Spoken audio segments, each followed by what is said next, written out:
क्या झारखंड कांग्रेस के भीतर फूट आ गई है? क्या झारखंड कांग्रेस में कैबिनेट की कुर्सी को लेकर रार अब बगावत का रूप ले चुकी है? आखिर झारखंड की सियासत में ये सवाल क्यों उठ रहे हैं?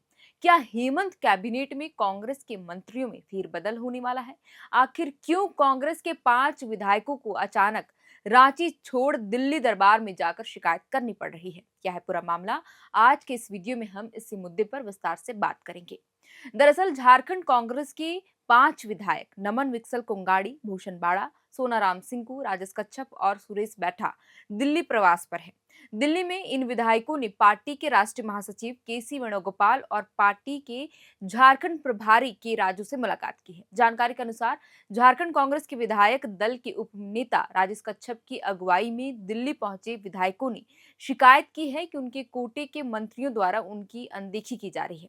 पार्टी के मंत्रियों की कार्यशैली से नाराज पार्टी के 5 विधायकों ने आलाकमान से इसकी शिकायत भी की है। पिछले 3 दिनों से दिल्ली में मौजूद 5 विधायकों ने बीते गुरुवार को राष्ट्रीय अध्यक्ष मल्लिकार्जुन खड़गे से मुलाकात की और उनके समक्ष अपनी बातें भी रखी। आपको बता दें कि ठीक इससे एक दिन पहले यानी बुधवार को भी 5 विधायकों ने प्रदेश कांग्रेस प्रभारी के राजू और पार्टी के राष्ट्रीय महासचिव एवं सांगठनिक मामलों के प्रभारी केसी वेणुगोपाल से मुलाकात की थी। विधायकों ने अपनी बात से दोनों शीर्ष नेताओं को अवगत कराया कि वे झारखंड में कांग्रेस कोटे के मंत्रियों की कार्यशैली से वे असंतुष्ट हैं। मंत्रियों के पास विधायकों का भी काम नहीं हो पाता। ऐसे में विधायक अपने क्षेत्र की जनता की समस्याओं का समाधान ठोस तरीके से नहीं कर पाते हैं। विधायकों ने इसकी समीक्षा कर आवश्यक होने पर मंत्रिमंडल पर फेरबदल को लेकर भी अपनी बात रखी, ताकि सरकार और संगठन के बीच संतुलन में खामी ना रहे। 5 विधायकों ने संयुक्त रूप से मल्लिकार्जुन खड़गे को बताया कि विधायकों की पीड़ा को लेकर प्रदेश कांग्रेस मुख्यालय में 3 से 4 बार बैठक भी हो चुकी है। इसके बावजूद मंत्रियों की कार्यशैली में कोई बदलाव नहीं आया है। इन्होंने राष्ट्रीय अध्यक्ष से आग्रह किया कि मंत्रियों की कार्यशैली की ग्राउंड रिपोर्ट करा ली जाए। इससे यह पता चल पाएगा कि आम लोगों का कितना काम हो पा रहा है। विधायकों ने कहा कि जब काम ही नहीं होगा तो आपके पास तो आना ही होगा। इसीलिए मंत्रियों की कार्यशैली की समीक्षा होनी चाहिए, ताकि पार्टी कार्यकर्ताओं को मनोबल बना रहे। कांग्रेस विधायक दल के उपनेता राजेश कच्छप का कहना है कि पार्टी के सभी विधायक यह चाहते हैं कि किसी खास की नहीं बल्कि कांग्रेस कोटे के सभी मंत्रियों की कार्यशैली में सुधार हो। उन्होंने कहा कि मंत्रियों को विधायकों और कार्यकर्ताओं को सम्मान करना चाहिए। विधायक भी जनप्रतिनिधि है, उनकी बात मंत्रियों को भी सुननी चाहिए। जनता और कार्यकर्ताओं के बल पर ही कोई ही विधायक बनता है।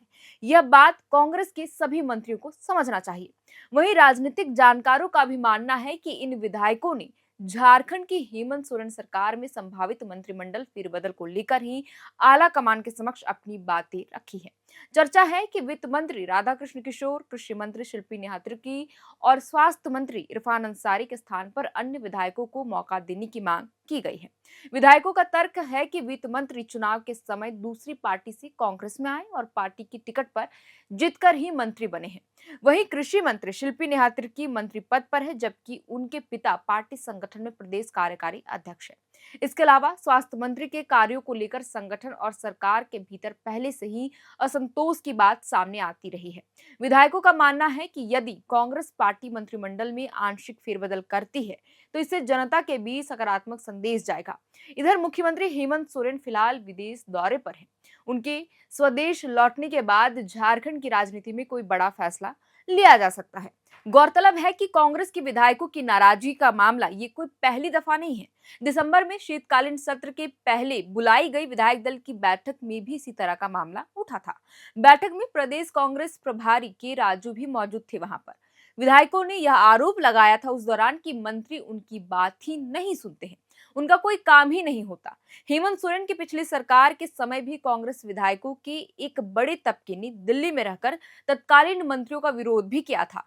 तब काफी मशक्कत के बाद विधायक माने थे। इसके बाद जब 11 दिसंबर 2025 को शीतकालीन सत्र खत्म हुआ, इस दौरान भी कांग्रेस पार्टी के विधायकों ने अपने मंत्रियों के खिलाफ मोर्चा खोल दिया था। कांग्रेस विधायक दल के नेता प्रदीप यादव ने दुमका जिले के हंसडीहा अस्पताल में 25 करोड़ के सामान की चोरी का मामला उठाया था, जिस पर कांग्रेस कोटे के स्वास्थ्य मंत्री डॉक्टर इरफान अंसारी ने कहा कि प्रदीप यादव ने सदन को दिग्भ्रमित किया है। जांच में केवल 60 लाख रुपए का सामान चोरी होने की बात ही सामने आई है। यही नहीं, मंत्री ने स्पीकर से प्रदीप यादव के सवाल को कार्यवाही से हटाने का भी आग्रह किया था और प्रदीप यादव पर सदन की गरिमा को ठेस पहुंचाने का आरोप भी लगाया था। इसी बहस के दौरान मंत्री इरफान अंसारी ने प्रदीप यादव को प्रदीप जी कहकर संबोधित किया। तीस पर तमतमाते हुए प्रदीप यादव ने भी कहा कि मैं सदन में हूं और मुझे माननीय विधायक कहकर संबोधित किया जाए। इसके अलावा अगर हम बात करें, जब 4 दिसंबर को कांग्रेस विधायक दल की बैठक हुई थी, जैसे कि मैंने शुरुआत में ही जिक्र किया था, बैठक के 3 दिन बाद कथित तौर पर इस बैठक का एक ऑडियो लीक हो गया। इसमें कांग्रेस विधायक ममता देवी ने आरोप लगाया था कि उन्होंने अपने क्षेत्र में एक नर्सिंग कॉलेज के लिए अनुमति मांगी थी और इसके लिए 5 लाख रुपए भी दिए थे, लेकिन काम नहीं हुआ। जवाब में इरफान अंसारी ने यहां भी आरोप को सिरे से खारिज कर दिया था। उन्होंने कहा कि वे ऐसा गंदा काम नहीं करते। कांग्रेस की सारी उठापटक पर प्रदेश अध्यक्ष केशव महतो कमलेश का कहना है कि यह पार्टी का अंदरूनी मामला है। इस संबंध में जो भी फैसला लेना होगा हमारे शीर्ष नेतृत्व ही लेंगे। हालांकि कांग्रेस में बढ़ रहा असंतोष सिर्फ 5 विधायकों तक सीमित नहीं है। 2 और विधायक दिल्ली जाने वाले थे, लेकिन किसी कारणवश वे नहीं जा सके। तो कुल मिलाकर अब सबकी निगाहें कांग्रेस आलाकमान पर टिकी हुई है।